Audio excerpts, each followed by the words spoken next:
হরে কৃষ্ণ কৃষ্ণ কৃষ্ণ হরে হরে, হরে রাম রাম রাম হরে হরে।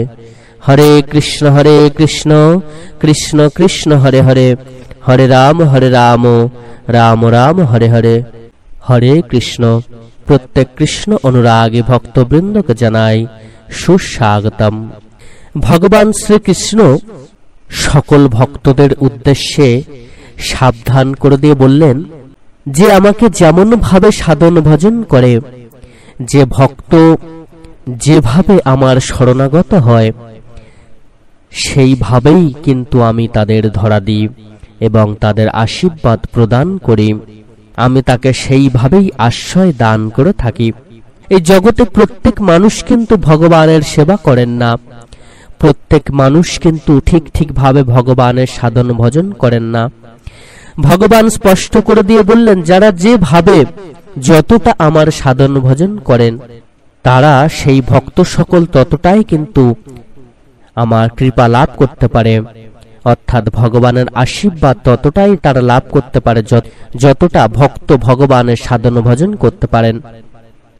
এই জগতে আমরা যদি প্রত্যেকে শ্রদ্ধা ভক্তি সহকারে ভগবানের নাম ধ্যান করি তাহলে কিন্তু আমরা ভগবানের কৃপা লাভ করতে পারবো, ভগবানকে সন্তুষ্ট করে ভগবানের আশীর্বাদ লাভ করব।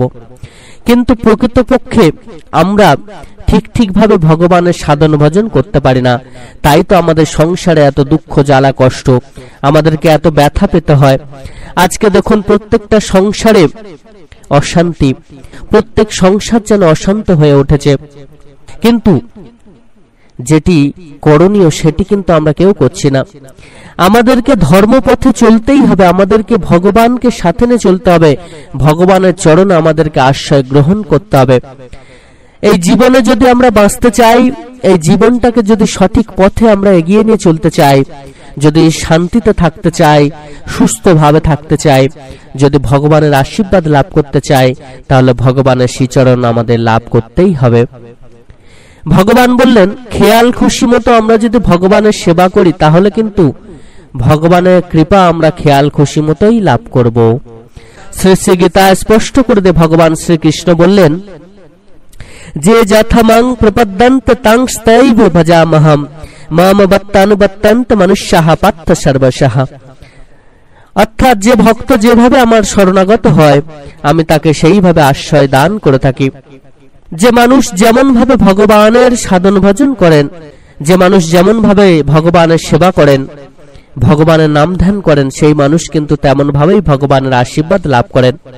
আমরা যদি খেয়াল খুশি মতো আজকে ইচ্ছা হচ্ছে ভগবানের নাম ধ্যান করার করলাম, কালকে আর মনে নেই, পরশুদিন সময় নেই, তারপরের দিন কাজে ব্যস্ত এবং ভগবানের নাম করার কথা আমাদের মনেই নেই, তাহলে কিন্তু আমরা ভগবানের সাধন ভজনে সফল হব না, ভগবানের আশীর্বাদ লাভ করতে পারবো না।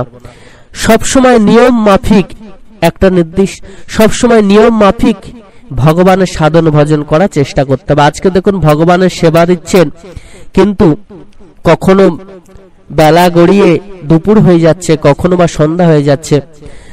তো চেষ্টা করবেন ভগবানের একটি নির্দিষ্ট সময়ে সেবা দেওয়ার জন্য।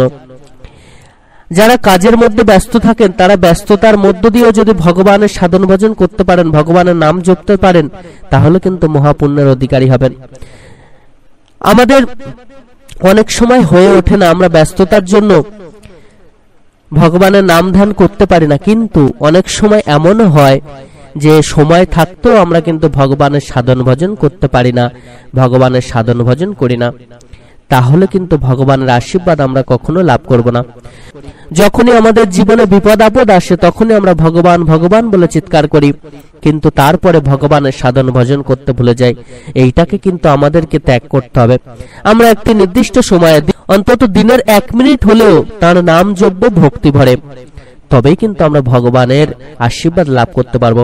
আর এই বৈশাখ মাসে যদি আপনি পূর্ণ ভক্তি ভরে ভগবানকে ডাকতে পারেন তাহলে কিন্তু শতগুণ বেশি পুণ্য আপনি লাভ করবেন। কেননা এই বৈশাখ মাসে ভগবান ভক্তদেরকে উজাড় করে দিয়ে দেন। এই সময় যদি আমরা একটু তার নাম জপতে পারি তাহলে কিন্তু মহাপুণ্য লাভ করব। তাকে সহজে সন্তুষ্ট করার জন্য এই বৈশাখ মাসে কিন্তু সাধন ভজন অতি অবশ্যই করতে হবে। এছাড়া বছরের প্রত্যেকটি দিন তার নাম ধ্যান করতে হবে, তার নাম জপতে হবে, ভগবানের সেবা করতে হবে। এই জীবনটা আপনি যদি একটুখানি চিন্তা করেন, দেখবেন এই জীবনে আপনার সংসার রয়েছে, আপনার পরিবারের সকল সদস্যগণ রয়েছে, আপনার প্রিয়জন রয়েছে, সবাইকে নিয়ে চলতে হবে। কিন্তু যখন আপনার শেষ সময় আসবে তখন কিন্তু আপনার সাথে এই প্রিয়জনেরা যাবে না, আপনার সাথে কিন্তু এই ভগবানের মহামন্ত্র যাবে এবং ভগবান আপনার সাথে সবসময় থাকবেন। তাই তো ভগবানকে কখনো ছাড়তে নেই, ভগবানকে সাথে নিয়ে আমাদেরকে চলতে হবে। সকল ভক্তমতী মায়েরা প্রত্যেকে ভগবানের নাম ধ্যান করুন, সাধন ভজন করুন, আপনার জীবন সুখের হোক, শান্তির হোক, এই কামনা ভগবানের শ্রীচরণ আমি জানাই। ভগবান আপনাদের প্রত্যেকের মঙ্গল করুন, প্রত্যেকে খুব ভালো থাকবেন, সুস্থ থাকবেন, সুন্দর থাকবেন। ভগবানের এরকম অমৃত কথা শোনার জন্য আমাদের চ্যানেলটিকে অতি অবশ্যই সাবস্ক্রাইব করে দেবেন এবং লাইক শেয়ার ও কমেন্টস করে আমাদেরকে উৎসাহিত করবেন। ধন্যবাদ।